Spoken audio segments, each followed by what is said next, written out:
ఈ రోజుల్లో కర్మ గిర్మ ఏముండదు అన్న వాళ్ళకి ఈ వీడియో చూపించండి. ఈ వీడియోలో ఒక ఆటో కనిపిస్తుంది కదా, దాని పక్కనే ఒక సైకిల్ కూడా ఉంది. ఆటో డ్రైవర్ ఆటో దిగి ఆ సైకిల్ ని పక్కన పెట్టి వెళ్లిపోయి ఉండొచ్చు. కానీ ఆ ఆటో వాడు ఆ సైకిల్ వాడు చూస్తున్నాడా ఏంటి అని అనుకొని ఆ సైకిల్ ని కింద పడేసి పక్కకు జరిపి ఆటో స్టార్ట్ చేసి ముందుకెళ్తుంటే ఆ సైకిల్ ఆటో వెనక టైర్ కిందికి వచ్చింది. ఎక్కించి వెళ్దామన్నా కూడా ఆటో ముందుకు వెళ్ళలేదు. ఇక చేసేదేం లేక తప్పక ఆటో దిగి సైకిల్ ని పక్కకు తీయంగానే ఆటో ముందుకు మూవ్ అయింది.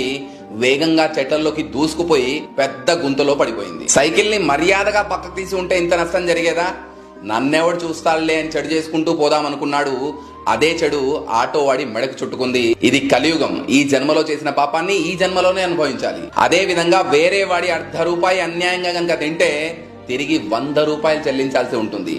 మనం ఏది చేస్తే అదే మనకు తిరిగి వస్తుంది. మంచి చేస్తే మంచి, చెడు చేస్తే చెడు. కర్మ ఇక్కడ ఎవ్వరిని వదిలిపెట్టదు.